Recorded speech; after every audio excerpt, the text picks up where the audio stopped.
credit for $3.17. Oh, how 'Cause I was, generous of them. oh my god, yeah, right. I, I was down one day. I remember everybody asked for us to jump on league, and I couldn't jump on because I was literally down the entire day. Yeah. Uh, Wait, but so they issued yesterday, you a credit for a service outage? yeah, I've never seen that before. Did you have to initiate it, or did they just do that no, of they their own just free they just will? they just did it of their own free will. What the fuck? Dude, I've never in my life seen that. What the hell? That's crazy. Wow. Okay.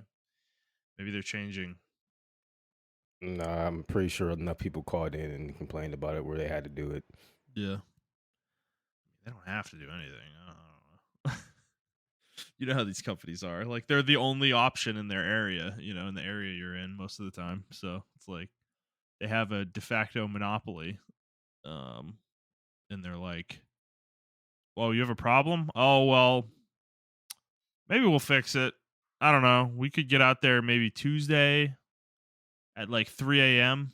And if you don't answer the door, we're gonna go to the next appointment. So, you know, fuck you. That's their business model or their support Yeah, structure. I hate those windows they give. Yeah. Yeah. 12 to 4. Like I gotta stay Yeah. at my house for a whole fucking 4 hours, bro. Like Well, and then they don't even show up in the window, like or yeah, they something. show up at like 4:30 or something. Like Yeah. that's Yeah. Fucking assholes. Oh man. Well, Montreal, how's life outside of getting your little refund from AT&T? I guess today's my lucky day because I also got my car back today. Oh, okay. Nice, nice. Yeah. Is it brand looking new? Yeah, looks like nothing ever happened to it, so Okay. they did a good Good. job. Yeah, that's good. That's good. Yeah. Well, yeah, nothing going on for me really. I'm just same old shit. Still working on the shoulder. Work is work, and we've been playing a lot of League. You haven't. The rest of us No, have. I played some this week, but I Mm, had to take a break. And yeah. even yesterday, I played a little bit yesterday, and because I got home late last night for work and shit. But yeah, I played 3 games, and I won. Oh, I played 4 games. I'm sorry, and I won 2 games and I lost 2 games. The last 2 games I lost, believe it or not, was because of the same person. Um, they were a jungler, Yeah. and um, I don't know what happened the first game. Oh, the first game, like something happened up top because I was playing bot lane, and I got autofill bot lane. So we were doing okay, but their jungler kept ganking us. Was a new. He just kept ganking us constantly. Yeah. Um, so I wasn't really mad about that or whatever. I didn't say anything in chat. But there was a issue where the mid laner should have rotated to us when we were like fighting for dragon. He didn't rotate at all. The mid laner just like completely ignored us, and there was no reason for it to. I went back and watched the replay. Like nobody was in lane. Yeah. He was just AFK farming, and the jungler got super pissed and was like, "We don't have a mid laner. We don't have a mid laner, so we're gonna lose." So he Yeah. just AFK farms the entire game. Like he had 300 I farm by the can't time stand that. yeah, and like he was ignoring pings. We legitimately could have turned the game around that game, and he Mm, was like ignoring everything. So that was one game. So I'm like, whatever. I'm gonna report him. Whatever. yeah. No joke. I queue up the same jungler, the same guy. I'm mid lane this time, so I'm That's winning mid lane crazy. hard against. I'm winning mid Yeah. lane hard against my Yone. So I'm Yep. winning hard against him and everything. Same thing, bro. He gets tilted because he was getting all the objectives up till one point, and then a rift spawned, and then he decided to like face check the bush right before it because we were on blue side, I believe. So he decided to face check the bush before you go right into the river to look at rift, and when he face checked it, I think he was going to say Diana. Diana was there, and also their top laner was there, Yeah. and uh and they didn't like immediately jump on him. He was trying to do Rift, I believe. He went past them and tried to do Rift, and then they killed him. And then my Yone tried to rotate up there. I Yeah. couldn't rotate up there right away. Uh, or I pinged that Yone is coming up there or whatever. But then he got mad at the top laner because the top laner was a Master Yi, and he got mad at the top laner, and the top laner and him started going back and forth, and then he just cut off all communication, and then he just started AFK farming, and Oh my that god. game was legitimately, yeah, that game was legitimately winnable. Like we were winning all lanes, until he just started AFK farming, and Yeah. then we couldn't win anymore. So I reported him again, and I didn't log in today, but I'm pretty sure he didn't get punished for griefing. I mean, that's Yeah. textbook griefing right there. And Yeah. they're supposed like, oh, our griefing detection is way better this time. It's like, Yeah. Yeah. I don't think so. Well, So I don't I feel like the matchmaker shouldn't ever put you with the same person 2 games in a row, you know. I'm sure at some point you'll run into the same people over time, like, but I mean even then in theory like there probably are enough people playing league where that probably wouldn't happen, but um yeah, dude, and I 2 just games in logged a in. row He did, back to back, like he should have been on the other team, you know? Like if yeah, they're going to put you in the same match with the same person, they should be on the other team from you because clearly it didn't work when you guys were on the same team. So let's see who's better, you know? It's like I don't know. That's my thought process on it, but it's just like it's like the game is griefing you, you know? It's like this guy was a fucking idiot last game and you're putting me with him again and he does the same thing. Lo and behold, it's like so I don't know. I We were playing league too and me and Jet and dude, it just felt like we were in losers queue again, where it's literally like we have it's like me and Jet bottom and then we have 3 bots playing with us. And then the enemy team is like this highly coordinated, incredible timing team where they all feel like they're like fucking diamond players or something, and I'm like it's just incredible like how often it happens. It just seems so weird. I don't know. I mean, and we just playing the game and like we win our lane or something and we're doing fine and like me and Jet are carrying the game or trying to carry the fucking game and it just doesn't matter though. One mistake from either of us and the game's fucking over. It's like and it's just really frustrating. It's like I don't know why league is like putting us with people where we feel like we are playing on a tightrope the whole time. Um, it just games never feel even to me. It's yeah. it's I getting a mean, little annoying. and I see people similarly complain about that, and every time people are like, "Well, you're in the elo you're supposed to be in after 200 games," and it's just I'm sure, like, dude. Whatever. yeah, I just want people with common sense. Like I can take a game where we lost like barely by like maybe we lost the team Ah, fight at the end of the game or something sure, like that. Like sure. 35 minutes into the game. I'm talking 15 minutes into the game is already decided because your team is literally that bad. Yeah, Like that's how bad the game. And you're right also. Like if I have an off game, I can't really depend on anyone to like carry me or whatever because I'm yeah. having an off game. I have to have a Right, game, have to have a good game 24/7. right. And it feels like when you lose one game, they just put you in the whole losers queue. Or if you win too much, then they intentionally make you lose. I don't know. Like that's how I feel like when I finally got to go forward this season. Um I I I flew too close to the sun and then they're like, "Oh, no, you got to go back." I don't Yeah, know how you got up here. yeah, And yeah, they just constantly put me with bad teammates. And I was just like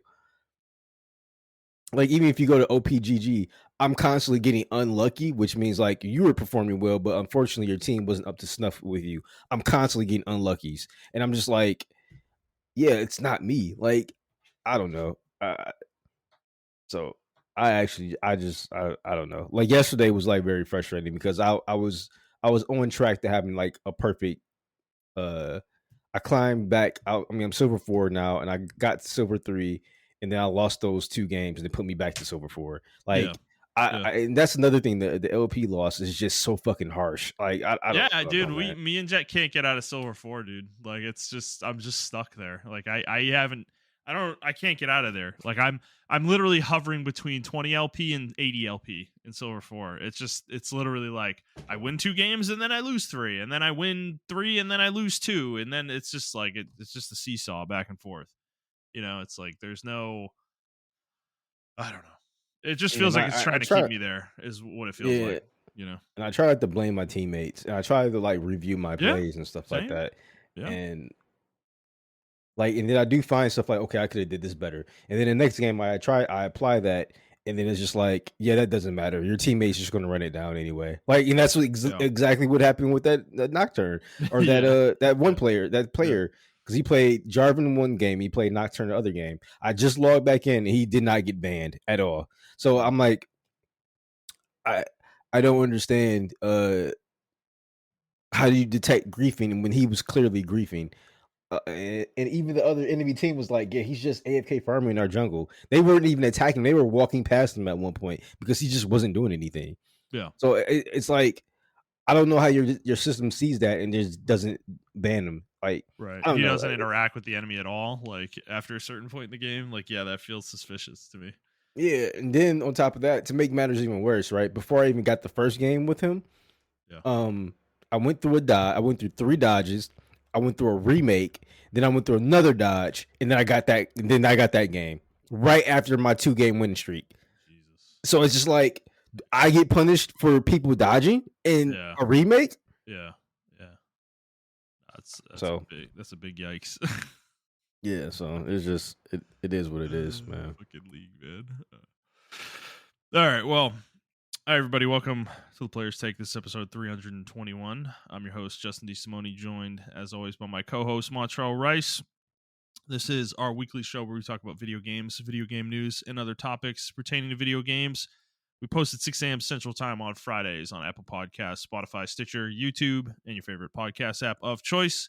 And if you'd like to send us questions, you can do so on Twitter at the Players Take, or you can send us an email to theplayerstake01@gmail.com, and we will certainly answer your question on the show. All right, Montreal, we've already gotten into it a little bit, but what we've been playing. Let's start there. I'll go first. Wuthering Waves. So I think I've hit the end point with this for now. I'm not feeling it anymore. Like I don't feel like logging in. I don't feel like doing the dailies. I don't feel like doing the new content. I don't feel like doing the events. The whole controversy with the anniversary has kind of made me a little sour too.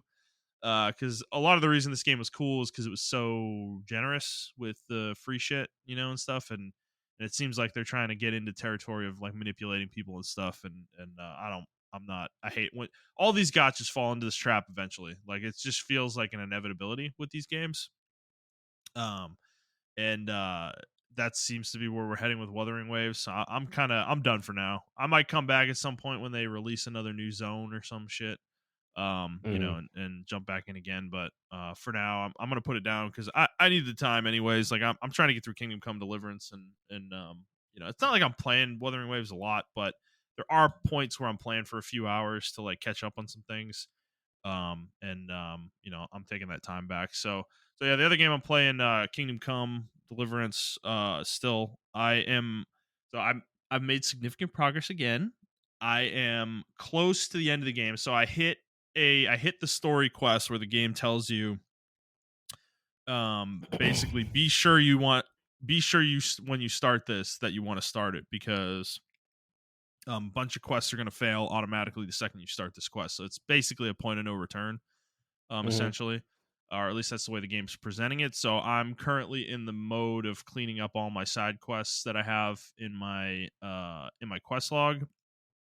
And once I do that, I'm going to go through the rest of the main quest. From what I understand, there's still hours of main quests left for me to do in the game, even though I'm at this point of no return. So I'm not that close to finishing it, but I can finish it pretty much whenever I want now. So I'm very close to being done.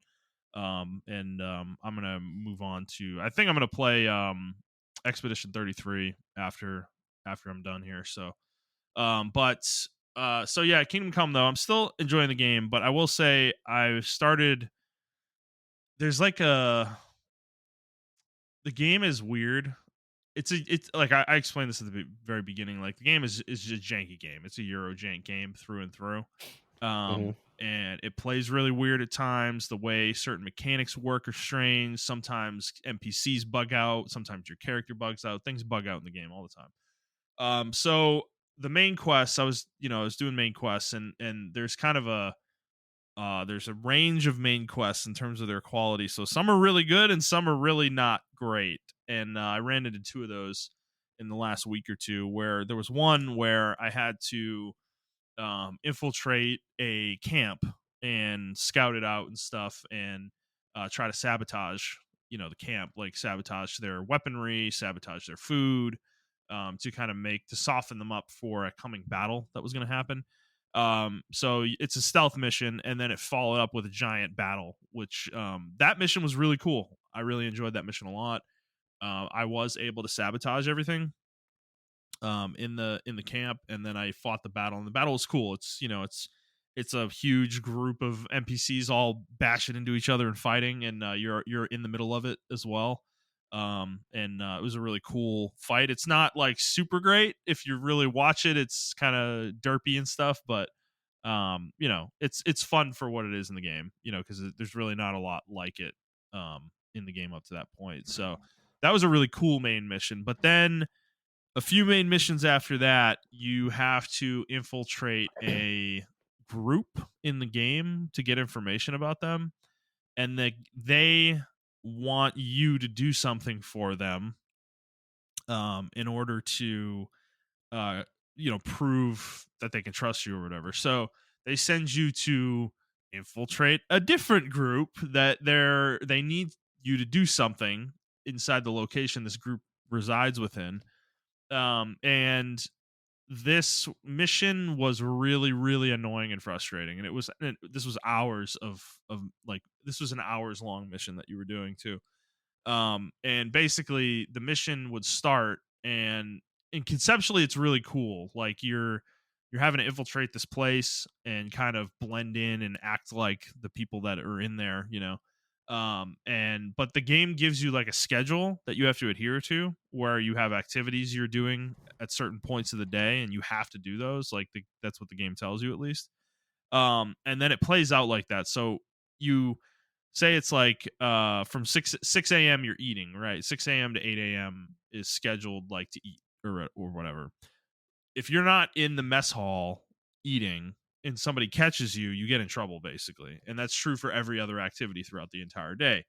So this became very annoying, and it doesn't work super well in the game, where um there are these like kind of guards, I guess I'd say, walking around, and if they catch you outside of your hours doing what you're supposed to do, they'll immediately initiate a conversation with you, and they'll try to put you in like solitary confinement, basically.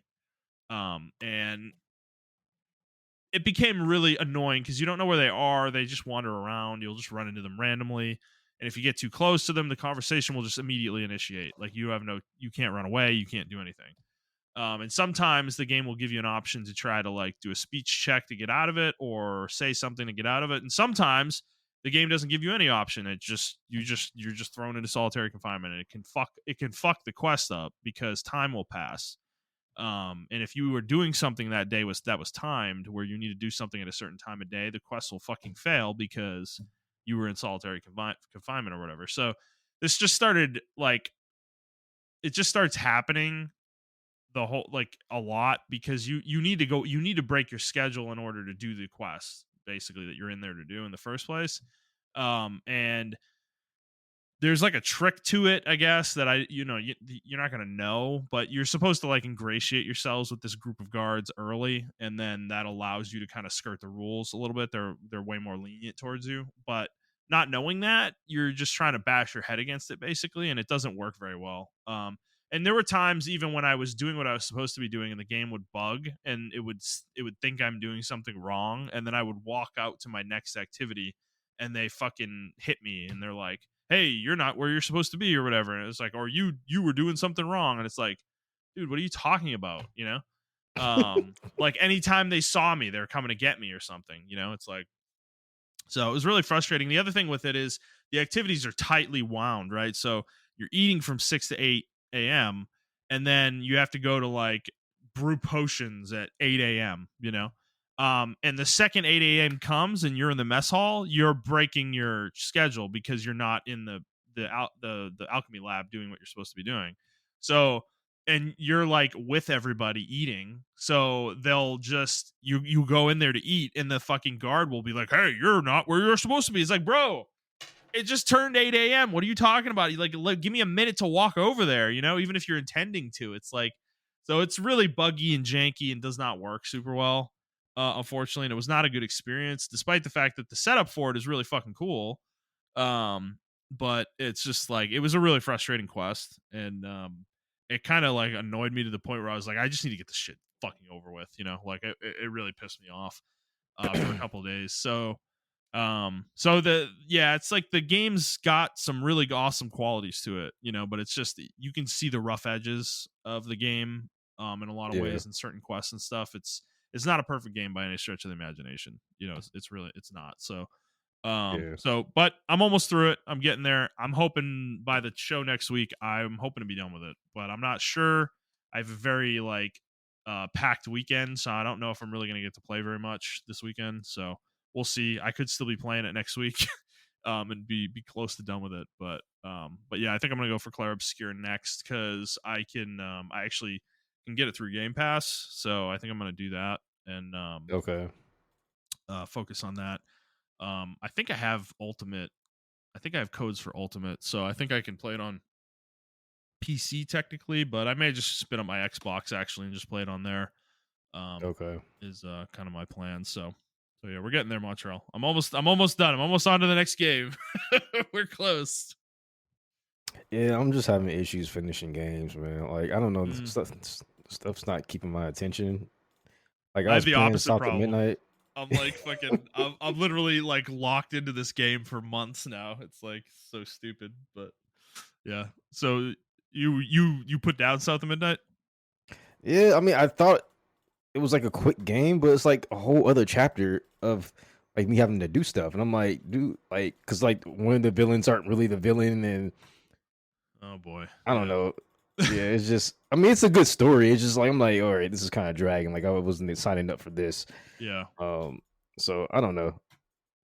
yeah, So I mean, I'm just right now, and also like I'm trying to just like study and stuff like that. So yeah, I'm not really trying to have too much of a heavy intensive like I don't know. Even South of Midnight, not a heavy intensive game, but I just yeah, want to like something where I can just unga bunga, which is why I'm playing like League and shit like that because I can just like unga bunga that game. I don't really have to focus on the story or yeah, anything like that. yeah. And then I'm like playing. I also put like in there like Devil May Cry 4 because I really want to get good at 4. 4 is like the hardest one to play in my opinion. Um, so I Yep. really want to get good at that, and like I don't know. For some reason that game kind of stimulates my brain. Yeah. Maybe I'm like an action game jock, so I don't know. Yeah. Uh, so I'm playing that, and I'm just playing stuff I know right now because I Yeah. really want to play Expedition, 33. 33. I really Yeah. want to play that, but I really want to be focused to play it. Yeah. So it's like if I'm not focused to play it, then like what's the point of playing it? Um, Yeah. so I'm just trying to do that, and uh, once I get done, like once I take my test, probably like next in like 3 weeks, and I pass it because I mean I'm not saying like it's easy, but uh, I'm doing this every day, so it's different from like trying to get my CCNA and everything. Yeah. Yeah. So once I get that, I can focus on that and then just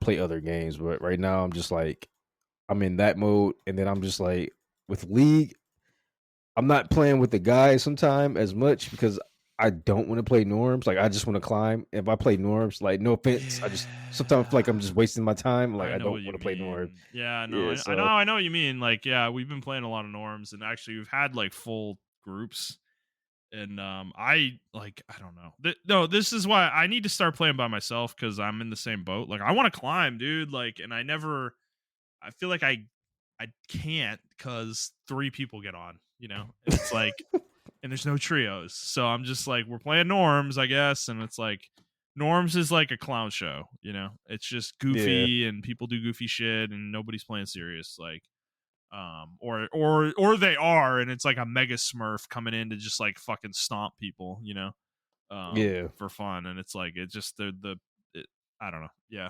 I just want to play ranked personally, but the lack of trios is continuing to be a fucking annoyance for me with that, because um I don't know why they don't implement that, to be honest with you. Like, are they afraid they don't have enough people for three different queues? Because I feel like it makes way more sense to have a duo trio queue and then solos, you know? Um Yeah. I don't know. Like, playing with other randos who are solo as a duo sucks ass. Like, it's awful. Like, it feels so fucking bad, dude. Like, no, it really does. Like, they're fucking like, they don't even they're just like on autopilot, dude. They're not even paying attention. Like, I don't feel like they're not locked in, you know? It's like Yeah.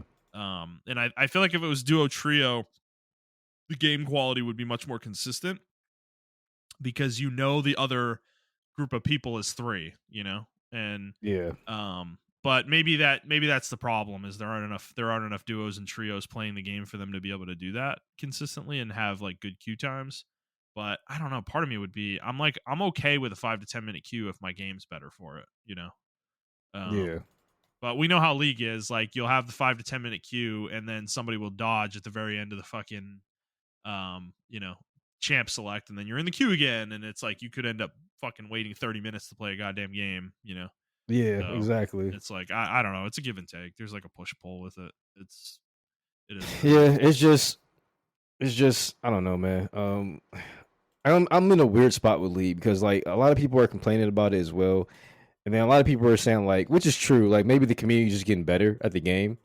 Like for instance, like I mean, even Freak said like, or I don't think it was Freak. It was like a post they made, and they said like people in bronze are CSing as much as people in LCK and LS or in like worlds and stuff like that.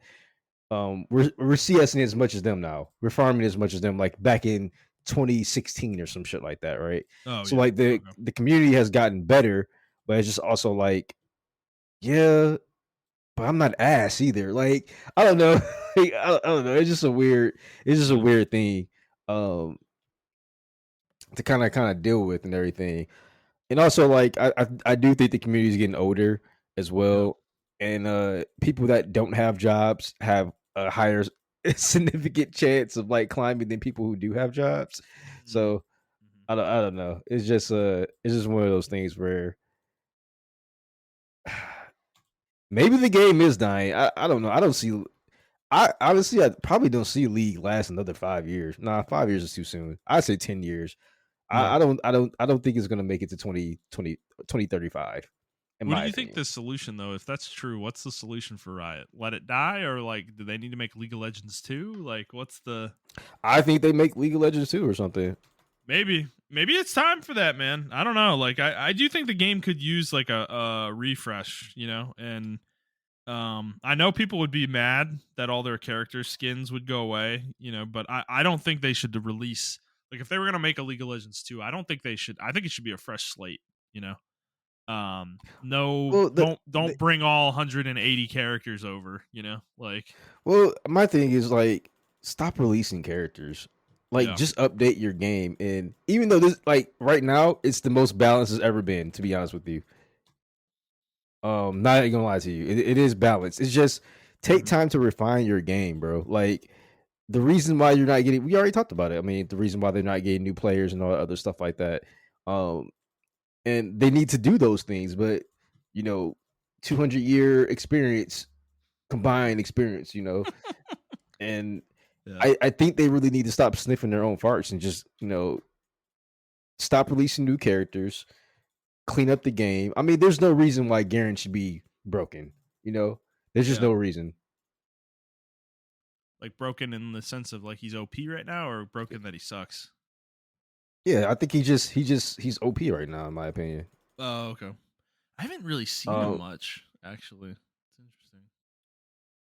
Yeah, people would just. I mean, some people ban him, and then some people like just don't pick him because he's boring as fuck to play. Like, and that's another thing too. People like will pick champions that are easy to climb with, and it's like, bro, I want to play fun champions. Like, I Yeah, don't know, I just don't want to agreed. play like champions that are easy to play. Like No, Jin's yeah, fun as fuck to play. He's hard as fuck to play, but he's fun. So like you yeah, get that reward with him, yeah. Well, and no, people would tell me to change roles to go play something else to climb. Like, don't be an ADC, and it's like, fuck you, dude. Like, I'm an ADC. That yeah, shouldn't be a exactly. like. That shouldn't be. Somebody has to play fucking ADC in the goddamn games. Like, that shouldn't be a thing. That like, it's like I don't know. It's fucking annoying. Like, because yeah, we played. I played a few games with rando supports Yeah. in the last week or so. Some with you in ranked, and then I played one with Brad. And dude, it's just like I don't even know what these people are doing, dude. Like they have no idea. Like it's just like they have no sense of the lane whatsoever. Like they'll just push up and they'll be isolated and then they get jumped on and like I go up to try and help, but they die too fast and then I have to retreat. And then they start pinging me like I'm the fucking problem. And it's like, dude, why are you fucking walking up to the enemy team when the lane is like at our fucking tower?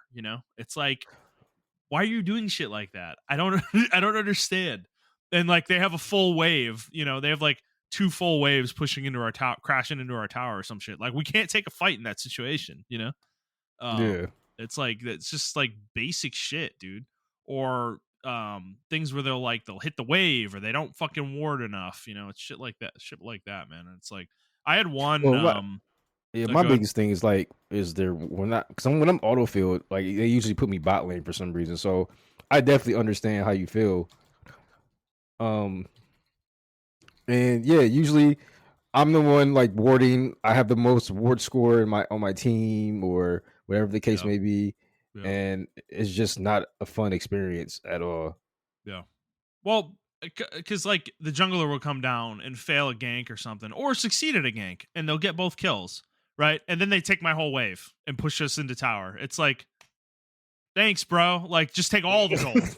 It's like fuck me, I guess. It's like, it's like there's just no consideration for your teammates in. I feel like in solo queue or in low elo in general. It's really frustrating because it's like Well, yeah, like you remember I was playing the game with y'all, and I'm like, all right, we were winning that game hard, and I'm like, never underestimate my team's ability to fuck up the game. And what yeah, happened? They legitimately fucked up the game. yeah, yeah. No, for real. No, true.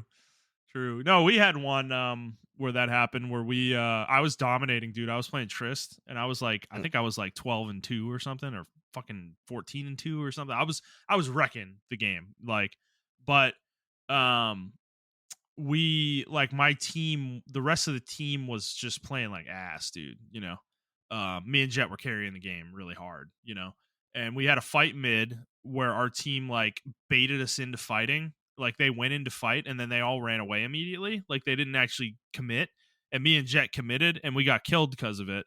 And then they pushed down mid lane all the way down the lane to our base, and we had another fight in the base, and our team didn't wait for us. They trickled in one by one, trying to make plays.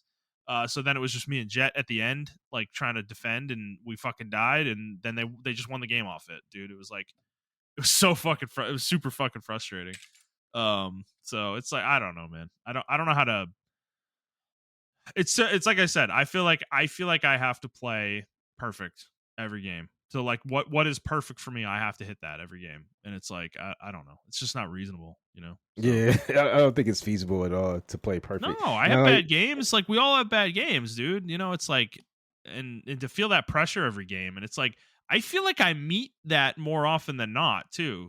Like I don't feel like I have like awful games that often. Where I'm like mhm, 0-10. Like I don't feel like that happens to me that much. You know, yeah, but still, it doesn't matter, dude. Like I feel like I have to play at an insane level. It's like I don't yeah. know. So yeah, League is fun. It's a fun game. But all right, anything else you're playing? You want to talk about? That's it. All right. That Well, is let's get it. into the news. So we did have some big news this week. Finally, we've been talking about Grand Theft Auto 6 for I don't know, year, 2 years now. Yeah. But when it was going to hit, when we were going to expect it, and it felt like it was coming this year for sure, for a while, and that is no longer the case. So Rockstar announced a few days ago. Actually, I think it was last Friday, day after day we posted last week, that Grand Theft Auto 6 is delayed and it is coming on May 26th, 2026. And this is probably a huge breath of relief for the industry because everybody was thinking they were coming in October or November and they were going to completely dominate the entire holiday period. And a lot of games have been reluctant to announce their release dates as a result. And now they don't have to worry about that.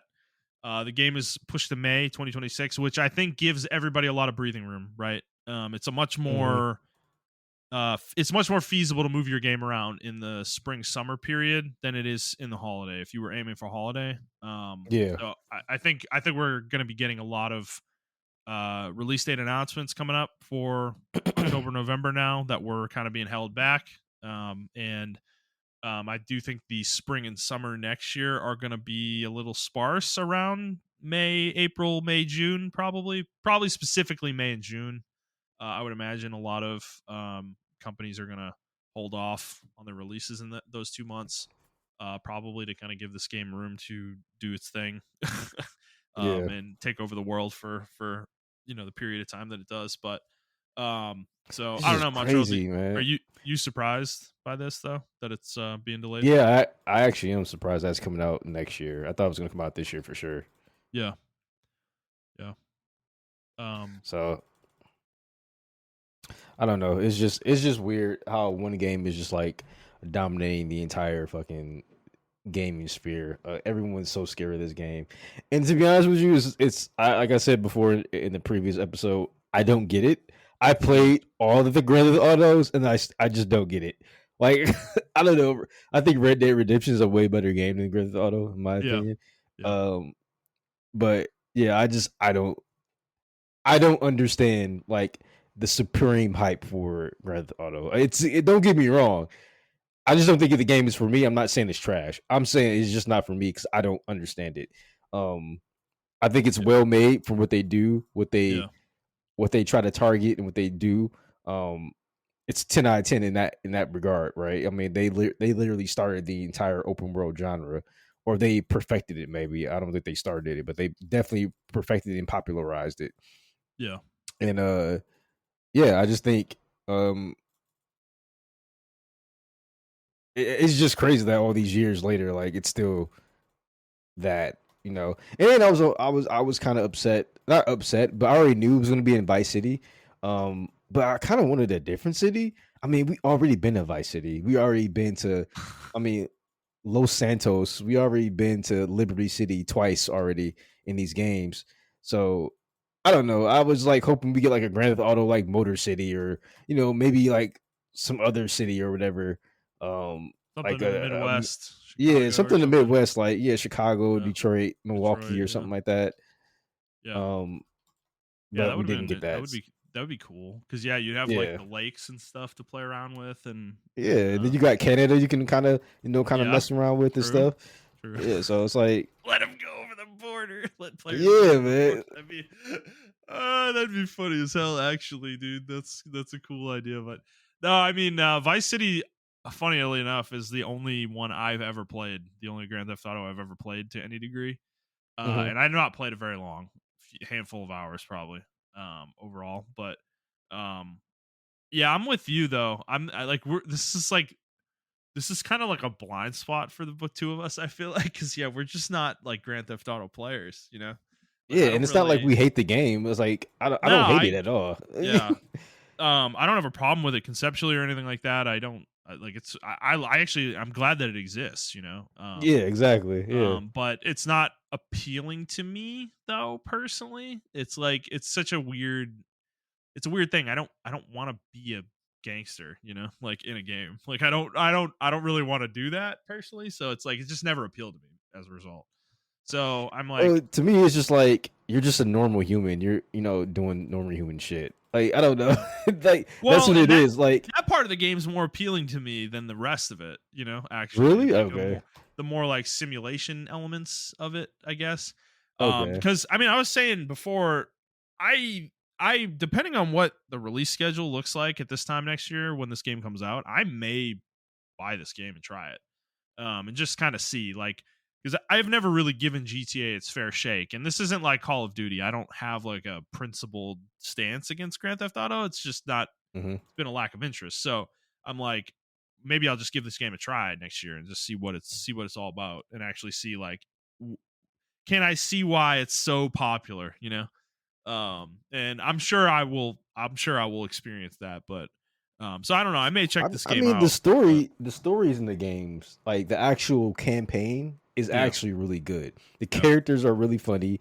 The way they design, uh, you know, these American cities and everything like that is like really accurate, but also a parody upon itself as well.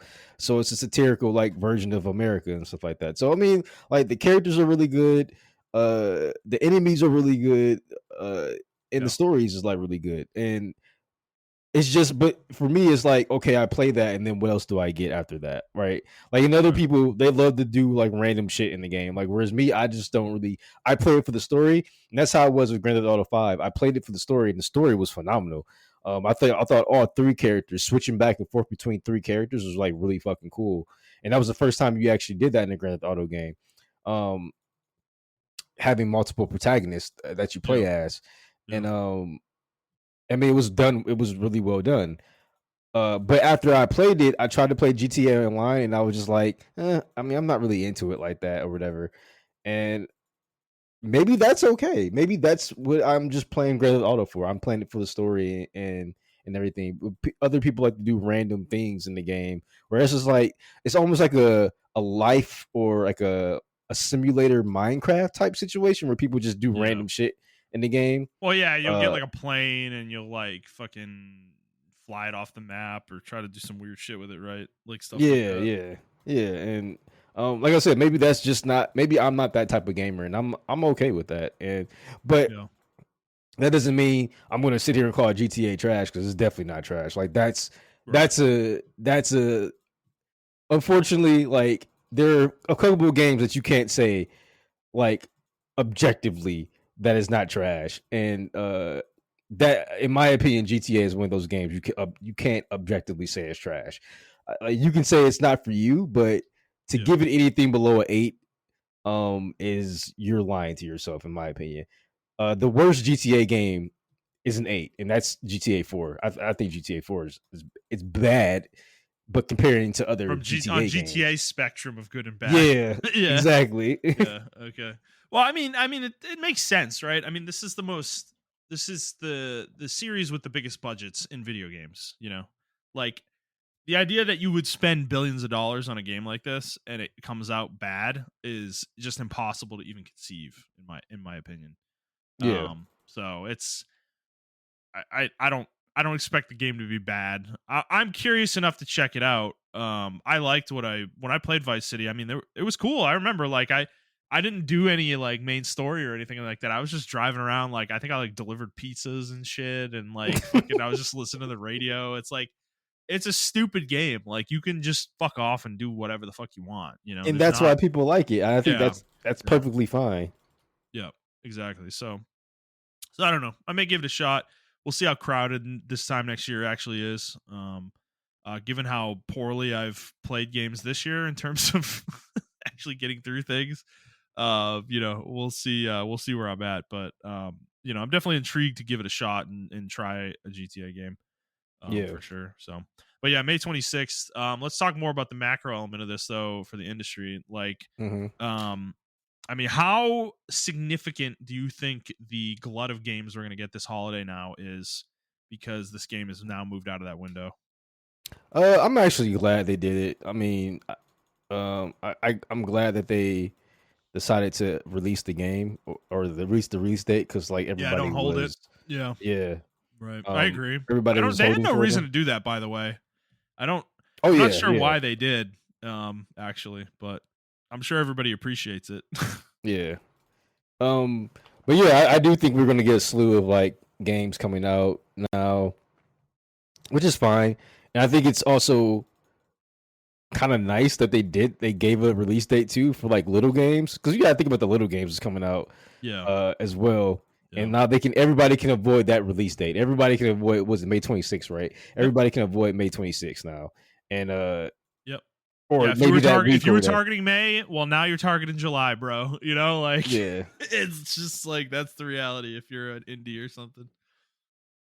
Yeah, and even like I personally think, I mean, we talked about it last week. I think Borderlands only moved their shit up because they thought they had some kind of leak where the game was coming out around September or some Well, shit like that, or they said no, and I mean they got proven right here. I mean, clearly, if they knew something, they would have known that this delay was coming. So, I don't think that was related, ultimately, but um, yeah, we'll see. I mean, yeah, I kind of think the holiday is going to be packed now, though, and I think early part of the year next year, like January, February, even March to a degree, I think is going to be pretty packed. I think April and May are probably going to be barren wasteland, though.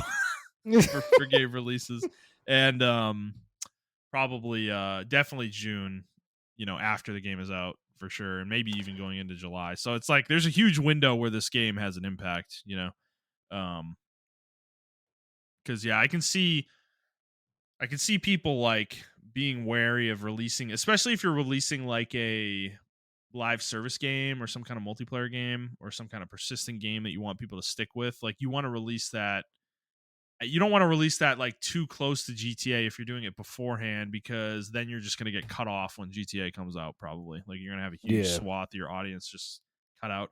If you're a single player game and if you're short, you probably could theoretically release in April and be fine.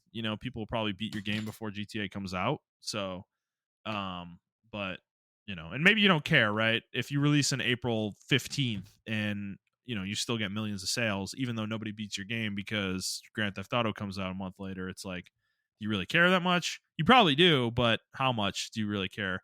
Like, do you care enough to push your game 3 months to July, instead? I don't know. So yeah. it's I mean, I think people will do that. Um, 'Cause you gotta think a bulk of the people are gonna play it for the story, or or yeah. whatever the case may be. Then once the actual like multiplayer comes out, then that's another wave. I don't know if the GTA Online Part 2 is gonna come out when the actual game comes out, because for what I I don't think believe, so. I don't think yeah, so. because GTA 5 was like that, where they didn't really release the game. Uh, they released the multiplayer like maybe a couple weeks or a week or two after the game came out. I don't know. I remember playing GTA 5 and then I beat the game. And then like a couple of days later I played GTA Online, but I was already Wasn't over it? I GTA. swear it was months later, dude. I thought it was like Maybe it was months six. later. I thought it was Maybe it's 6 months later. Let me look. Let me look yeah, it up. maybe it was months later. I just remember being over GTA at the time and I was like, I don't feel like doing this right now. So maybe you're right. Maybe I was already over it. That sounds like a Nope, me you're thing. right. Like It was October 1st. It was like 3 weeks after the game came I was out. 3 weeks. So Okay. yeah, Well, yeah. So I already beat the game then and yeah, everything. So yeah, I think they're gonna do that. It's gonna be a second wave that comes out. So yeah, in my opinion, all of May, not all of May, the end of May, and then all of June, and then half of July is gonna be taken up, right? yeah, Um, probably. Yeah, and then I think people will probably get off the GTA high around August when kids are going back to school and stuff like that, and yep, then you can start releasing other game, releasing dropping major games and everything like that. So yeah. fair enough. Well, you mentioned Borderlands. Actually, I've been thinking about it since last week's gameplay showcase, and I'm allowing myself to be tentatively excited. Okay.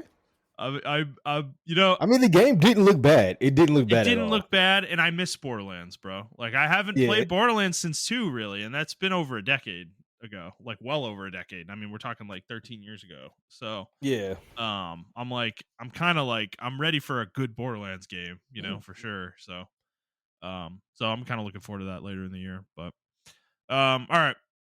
Let's move on to our next story. EA in this climate of $80 games that we are now entering, now it's becoming an open question, right? For all these publishers, these third party publishers, like, hey, are you guys going to be increasing your prices as well? Because the hardware manufacturers are doing it with theirs so far. Sony hasn't yet.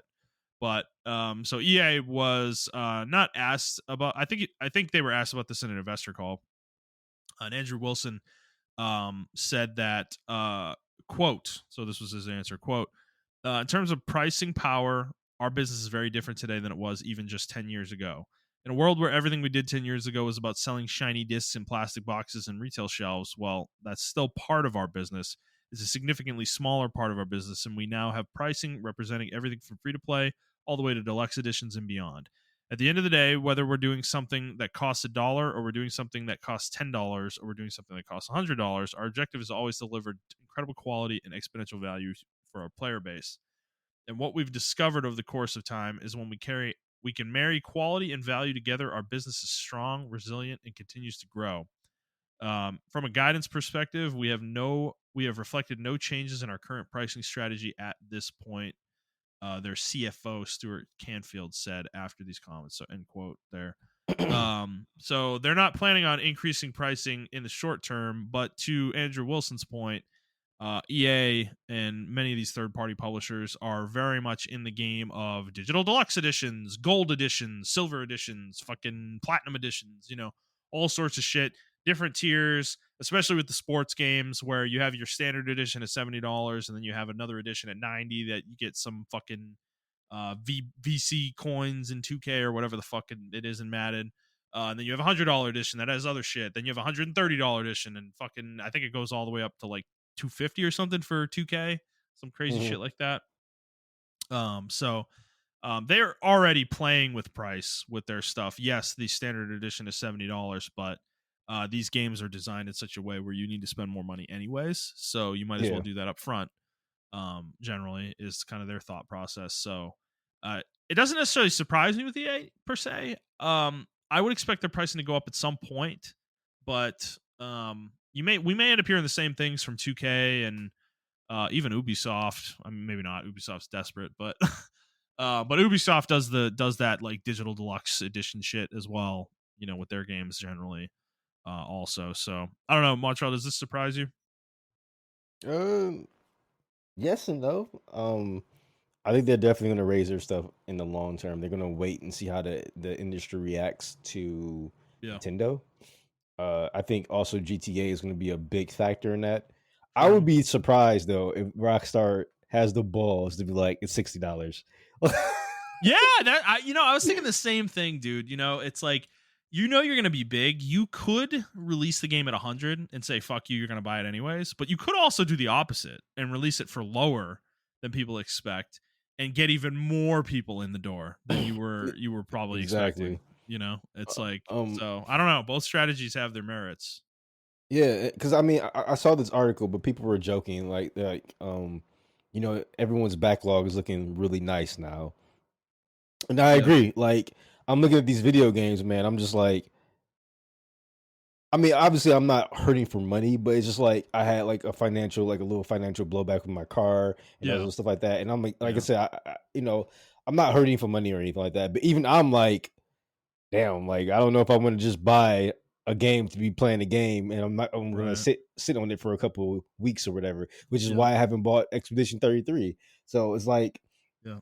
uh, but I am gonna eventually play it. But I got other games. I still gotta play South of Midnight. I still gotta play um Dragon's Dogma. I still gotta play all these other games that I want to play. And uh yeah, it's just gonna be one of those things where it is what it is. Yeah, I think the interesting thing for me in all this, it's not necessarily EA or 2K. I don't really care that much about them. I mean, obviously that matters and it's going to have an impact down the road, but it's really Sony because they're the odd one out right now, right? Like Nintendo's increasing their prices, Microsoft's increasing their prices. Sony hasn't said shit, right? And weirdly, you would think they would have done it before Xbox, right? Because they're kind of they've become like uber greedy this generation in terms of their pricing model with stuff. Hmm. Um, and they haven't announced any pricing changes at all for anything hardware, software, nothing, dude. They're just kind of holding pat right now. And we do know that they were pretty smart actually before the tariff stuff happened. They were anticipating it, and they moved a shitload of product into the U.S. before the tariffs kind of came down. So they're kind of in a position right now where they don't have to increase hardware prices, but it really depends on how long the situation with the tariffs goes for them. But the game pricing thing, I don't think is a tariff thing, though. Obviously, right? So that's more. It's more of a question of like, do they want to do that, or would they rather hold off, let Nintendo and Microsoft take all the bad PR, and they're like, hey guys, I mean, our games are still $70, and kind of let the other two take the brunt of the negativity. Yeah, I mean, I can definitely see something like that happening. I don't know. It's just weird. Like this whole tariff thing is just super weird, man. I don't know how we navigate these waters. As far as the industry goes, how do you navigate the waters when things are changing like almost every week? To be honest, or every month. To be Yeah. honest with you, there's a new thing every month. So, I as much as I want to uh, as much as I want to be like, these companies are greedy.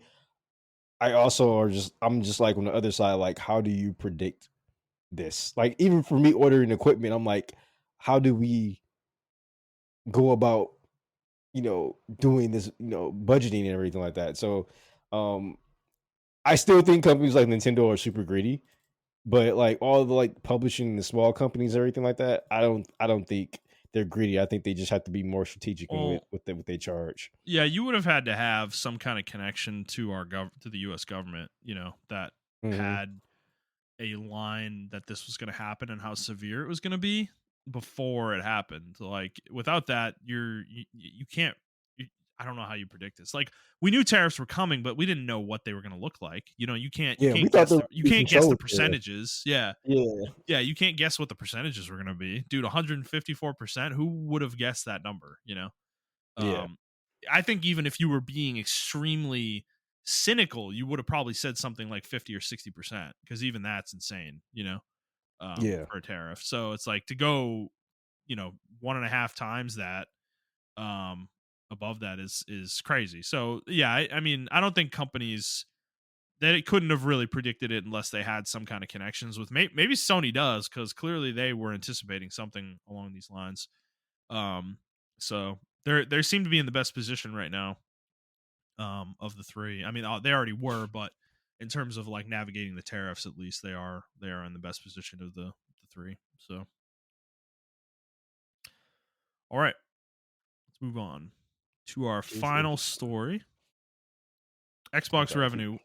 We don't often talk about this, but um, I saw this come through my feed and I was like, oh, this is interesting. So, um, Xbox revenue for the quarter, their last quarter, third quarter of they call it FY25. So they're in it's weird. Their FY26 starts in 2025. So which is weird. But so here's the basic numbers. Gaming revenue overall is up 5%. Um Xbox, their content and services revenue is up 8%, which is this is like Game Pass and stuff. Hardware revenue declined 6% year over year. But one interesting number is that PC Game Pass specifically is up 45% year over year, compared to the rest of Game Pass. And just to kind of give an idea of why that might be, part of that is PC Game Pass is only $12.99 a year, I believe, for Ultimate. If you are just doing PC, so the overall Xbox Game Pass, I think, is 20 for the console version, and I think it's 25 for Ultimate, where you get PC and Xbox consoles overall per month. So it's significantly less than the other two, which may Yeah, explain why a lot of people are going towards it right now. Overall, but the hardware sales, though, I do want to point this out too. So 6% decline year over year. This is after multiple years and multiple quarters of double digit declines. So I think they were 34% down last year in this same quarter, hardware sales. So they're still declining on an all-time low also, like, already. So their hardware sales are completely cratering. Microsoft's are. But the interesting thing is their revenue this quarter was the highest that they've ever had for their Xbox division. So you can attribute that Mm, to Activision probably, but yeah. they are becoming a publisher of games, not a hardware manufacturer. That has become very clear, I think, over the last year to 2 years. But these numbers kind of play that narrative out for sure. But Montreal, what do you think about this? Uh, I actually am not a big fan of it. I don't want them to become a publisher of sorts. I want them to stay in the hardware business because I just think Sony needs competition. Yeah, The Switch 2 is not enough to yeah. stop Sony. Sony is like the enemy of themselves, to be honest with you. And when they get ahead, they get dumb. And Big head syndrome. Yeah, yeah, and we just need Xbox there as some kind of leverage. So yeah. Well, the interesting thing is Sony. We found out from some of Sony's numbers that Xbox is now the biggest publisher on PlayStation in terms of sales. So, so yeah, that's where we are, man. Like, it's such a weird.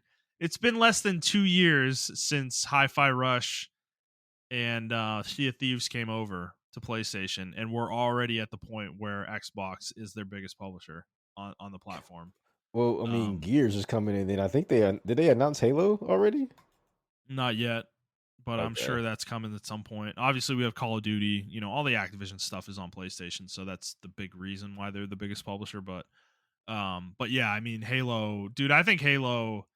I still believe Halo Master Chief Collection. If they released it on PlayStation, I seriously think 10 million sold. Like, I'm not even kidding. Um, I don't know. I You like, think because so? dude, I would buy it. I think we would buy it, and I would play with you guys like multiplayer. Like seriously, Yeah, I like mean, games like honestly. Splitgate would die, like because Yeah. that was Oh, for supposed to be sure. like the They'd have no Halo niche. equivalent. Yeah. They wouldn't have a niche. Like the niche would be gone.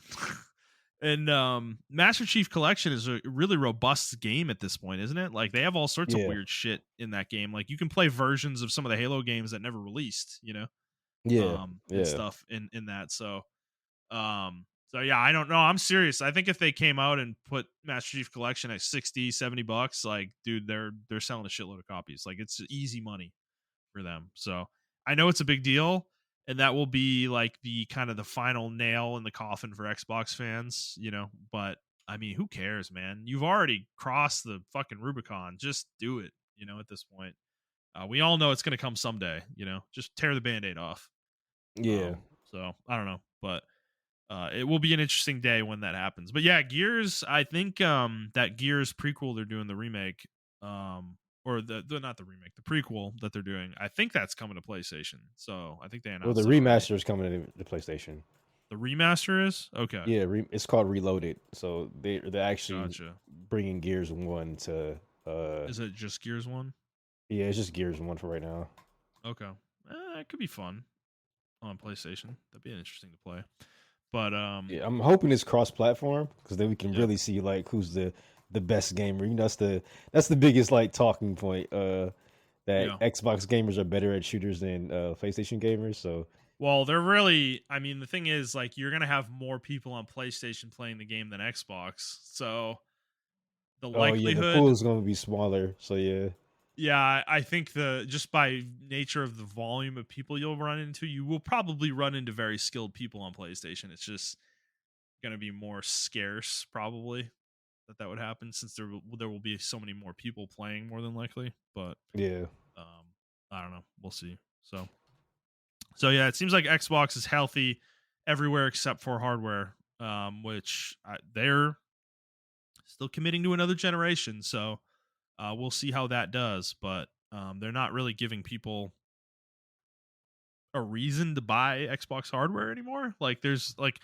honestly, there's really no reason to buy it. It's just like Game Pass is really it. But I think that's why you're seeing PC Game Pass explode, because if you already have a PC and you want Game Pass, well, why don't you just get it on PC rather than buying an Xbox for Game Pass? You can't get every game on there. The console Game Pass is a lot more robust from what I remember, but um, you do still have access to a lot though on the PC one, and the PC one's gotten a lot of games recently as Yeah. well. So yeah, Game Pass is doing well right now for them, and so are their games. But all right, I mean, do you think they still continue the Xbox like? Because remember we did a story. They're like they are still planning on dropping another Xbox. Do you think they cancel that plan and then they just no, I think it's still happening. I okay? just think this is it though. Like this is going to be the last generation unless something crazy happens where they're on par with PlayStation or they outsell PlayStation in the next generation. Like I think this is it probably. I mean, because believe it or not, there are a lot of people who just don't like the PlayStation console. So Yeah, I mean I I mean, can I could, understand why, right? Like the controller is different, right? Like it's got yeah, the parallel sticks versus the offset sticks. yeah. And for some people that is a deal breaker, like and I can understand that. I don't have a problem with it personally. I never have switching between the two. But I could It totally like see why some people wouldn't be into it. it was for me for the longest. Um, it didn't start. It didn't get better until the DualShock 4.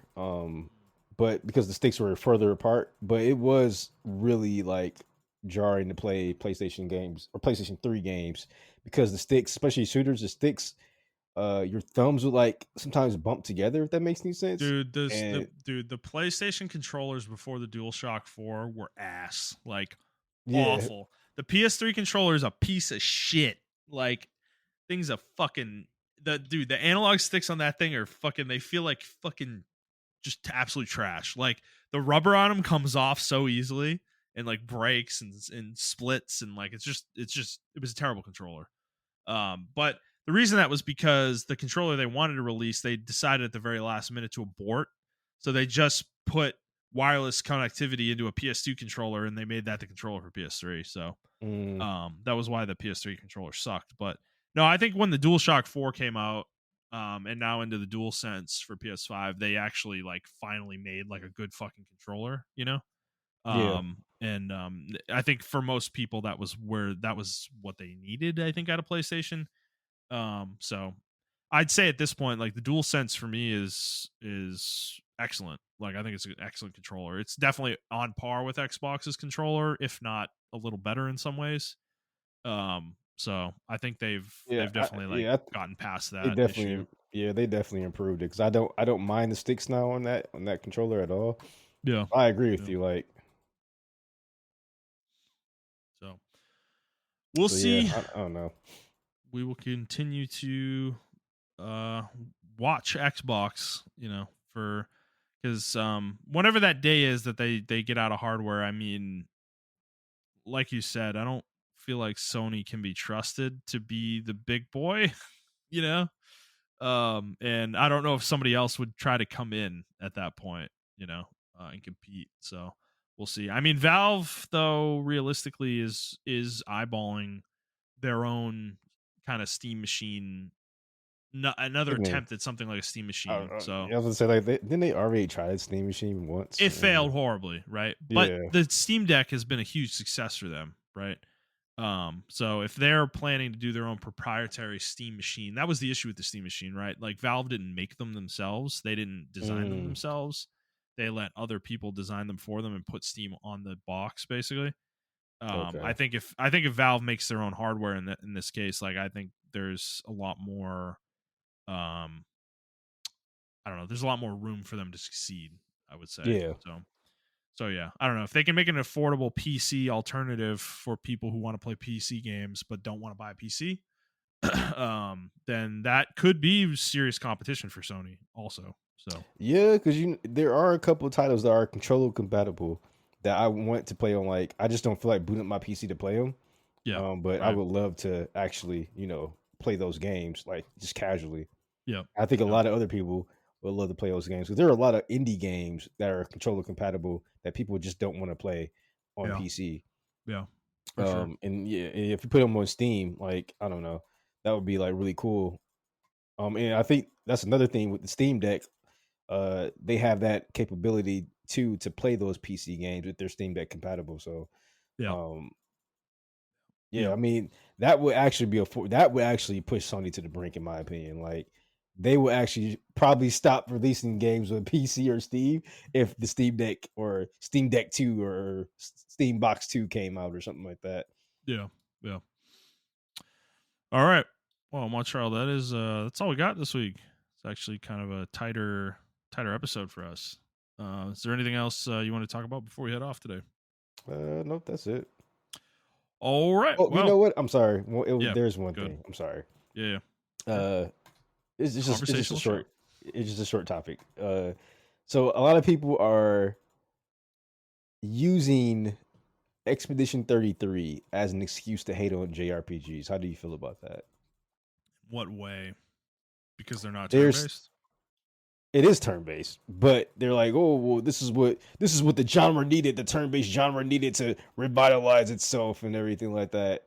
Or they're just in general, they're just pretty much just saying like, I don't know how to describe it.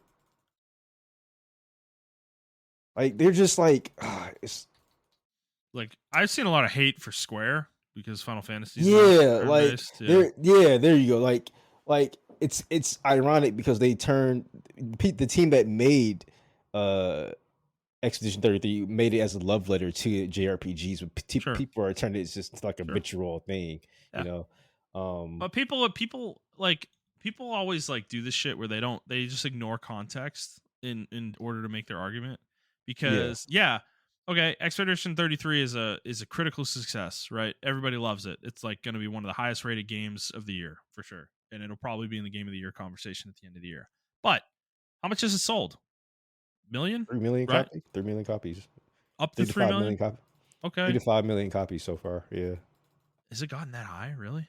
yeah, yeah. It was at 3 million. I think Monday or Tuesday or something like that. Huh. Let's see. Interesting. Okay. Well, maybe that makes the argument better for them. Yeah. Well, no, I saw 2 million. So I'm seeing 2 million 2 days ago Okay. after 12 days. So, which is excellent, right? And they probably will hit 3 million, 4 million, I would say, or something like that. But, um, at the same time, like Square's, we know Square, they're not looking for Final Fantasy to sell 2 million copies, like that.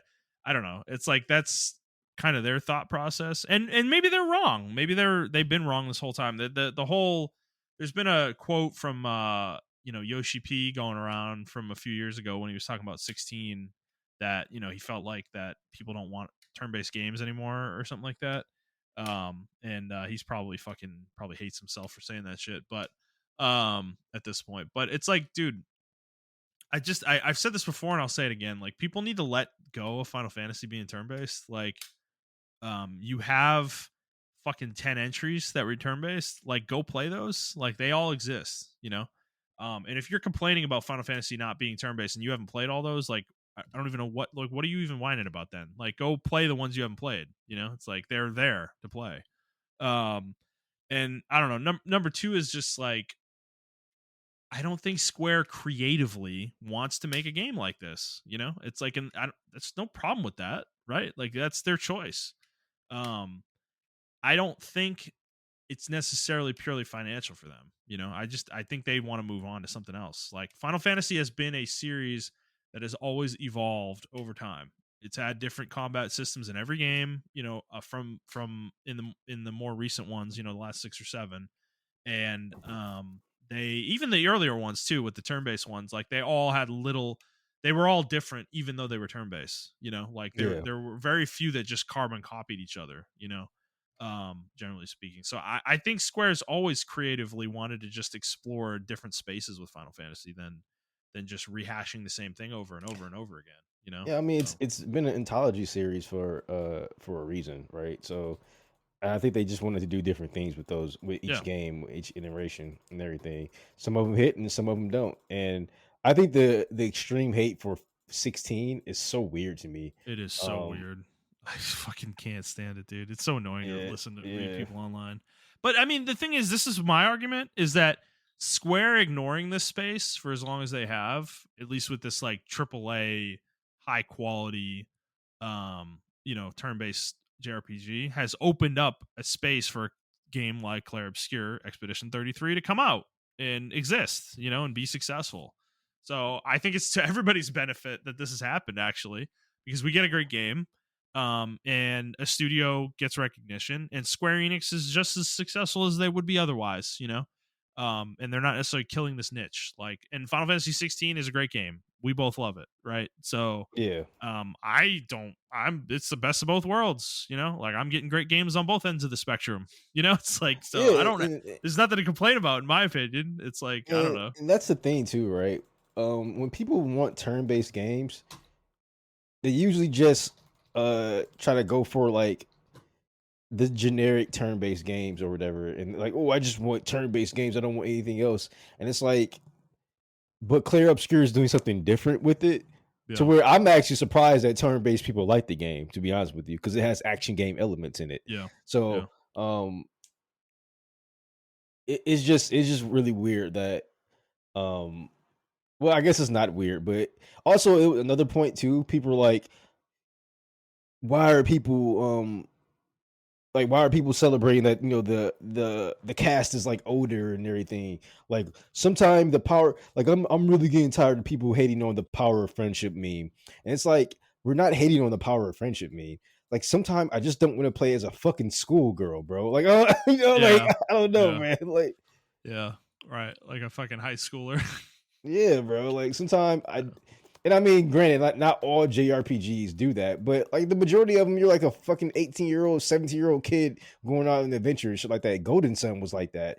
I mean, so I don't I know. mean, a Atelier Yumiya, I'm sure, is like that. That just came Yeah, I out this mean, year. Like even Tales games fucking are almost always like that.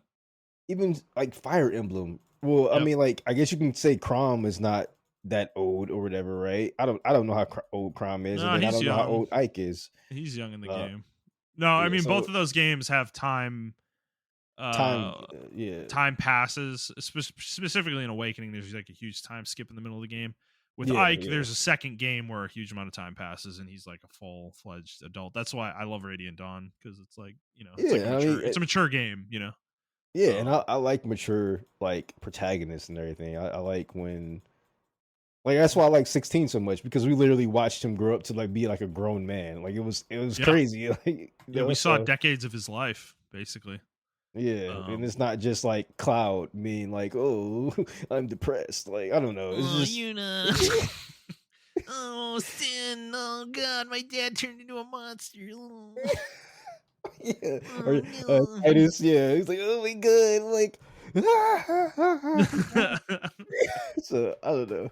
Yeah. Um, Yeah. No, I don't understand why the internet, like, people are broken, bro. Like, I don't understand why people are so broken inside, why they can't just celebrate this game for what it is and be happy that it exists, rather than trying to weaponize its existence against something else. It's like, I don't understand what's wrong with you all. Like, I don't know. Like, find happiness in your lives. I don't understand. It's like, it's so fucking, it's like crazy, man. Like, I just like it's everything is like this. It feels like it happens all the time. Like there's always something to be mad about, be upset about, well, be I pissed that's off about, or be negative it's just a about. It's money like, market, bro. yeah, It pays the grift. It pays to be mad. It pays to yeah, start controversy. yeah. I mean, they're No, and even trying to start. people are like, so they're on autopilot though. They just let themselves be led along by like a fucking string. It's like, I don't know. It's fucking, it's frustrating because um I don't think it doesn't make sense. Like, there's no reason to use this game's success against Square. Yeah, It's like Square's making good games too. We just got Final Fantasy VII Rebirth that everybody fucking loved. Like, what are we mad about? Like, I don't know. It's just this no, I bitter thing with Final Fantasy though, that people will it, not let go of. well, I just think the whole commentary around video games in general, like even podcasting and stuff like that, right? I mean, of course we're a podcast, but like even podcasting, social media presence, and everything around games is very toxic because Yeah. uh you know at first, like somebody screenshot tweets of like people, like, I'm not even gonna mention their names, but like these grifters talking about video games, like, oh, Clear Obscure finally a European centric game, with European people and everything like that, you know clear of the woke mindness. And then like then the game finally came out, and they're like, "Oh, this game's woke because you're following the orders of women." And it's like, pick a lane, bro. Like, Yeah, I don't yeah, know. I just feel like the grift is being recognized now because a lot of more people are starting to recognize the grift, and they're like, "Oh, maybe I wasn't a fucking idiot for this whole yeah, Gamergate 2.0 type shit." And yeah, um, I don't know. I I don't like where games is at as far as like conversation. Like you said, like why are we using a game where the developers literally said like we love Final Fantasy, we love all turn-based yeah, JRPGs. No, let's turn that into something like hateful. You know, yeah, like yeah. I don't know. No, I know that way. That's it's just annoying, dude. Like, why is that the direction we go? It's like I don't. It's frustrating. Like, can't we just celebrate a game's being great and just be happy with that? It's like, why does the conversation always have to turn negative? You know. But I don't know. And we're saying this as somebody like as two people who are pretty cynical most of the time. It's like, but I just think seeing it all the time online is exhausting, and it's like Yeah, especially now with like where the world is right now and where the world has been in recent years, like the last half decade. Like, dude, we need more positivity out there. Period. It's like exactly. life has been difficult since 2020. Okay, and I think in general we just need more like need more feel good stories out there. Like my Twitter feed is specifically curated for positivity, and it's like I go there, which is hilarious because Twitter is like such a negative hellhole. But I like go to my Twitter feed for to like see nice stuff, like that's where I go because that's what I've curated it into basically. Yeah.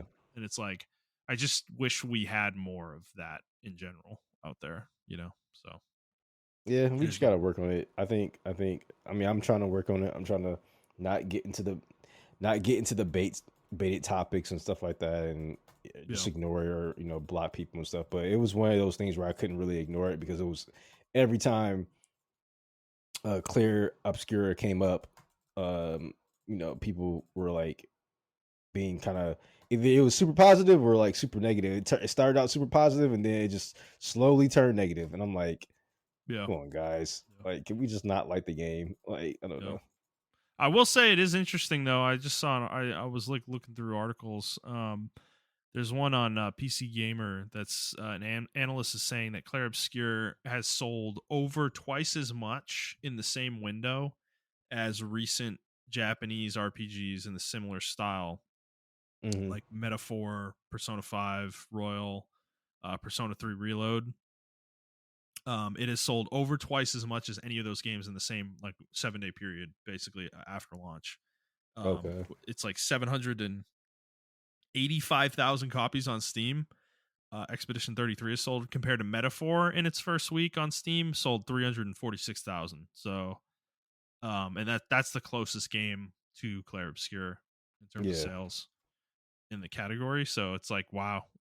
I think there's something else going on here too. It's not. I think it is the westernness of the game that is also actually propelling its sales too. I Because mean, because to your point about the always playing little girls in these games or little kids, in these fucking games. Like this is an adult game where you're playing mostly adults. I think there is one character who's kind of young in the game, but like for the most part, I think the party is pretty mature. Actually, no, they're all 33, aren't they? Isn't that the whole point? Like they're about to well, yeah, fucking they're about to they're about to die. disappear. Yeah, Yeah, they're all so this about is to like their disappear. So yeah, so yeah, they're all mature characters, right? So maybe there's something there too. Is that people are kind of looking for something like this also. So I don't know. I'm just happy the game succeeded. Um, I think we both when we saw it when they showed it earlier this year, like we were both excited about it and interested in it for sure. And the game looks sick, and I'm happy it just hit. Because yeah, in recent years the opposites kind of happened where like a game looks really cool and then it comes out and it's just like, it's really not that great. yeah, exactly. I'm glad one of these games actually like really hit in this way. So it's just cool to see. So Yeah. but yeah, congrats to the studio too for sure. And Um I'll say one more thing, with yeah, the exception of like maybe Persona.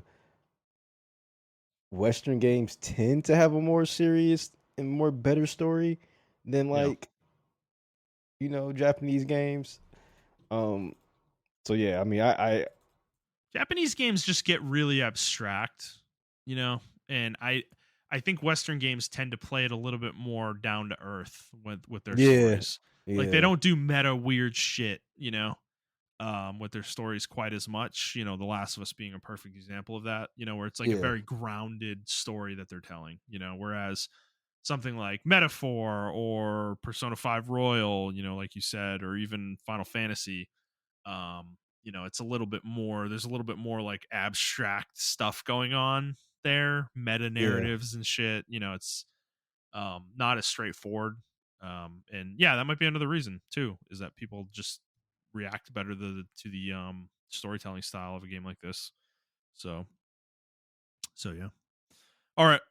Montreal. Well, that was a good topic to talk about. Um, I'm looking forward to playing this game. I really am. Like, I'm excited to finish Kingdom Come and get to this because I need a palate cleanser for sure. And it doesn't seem like this game is like that long. It's like 40 or 50 hours maybe. hmm So I think it's definitely a manageable game to play and beat. So I'm looking forward to picking it up and giving it a go. But all right. Well, that's going to be up for us, guys. We hope you enjoyed this episode. And if you did, please like the show, review the show, and subscribe to the show, whatever feed you are listening to it on. And please subscribe to us on our YouTube channel as well. If you'd like to interact with the show on Twitter, you can do so at The Players Take, or you can send us an email to theplayerstake01@gmail.com, where we will answer your questions if you ask them on the show. So, all right, guys, we hope you enjoyed this episode, and we will see you next week.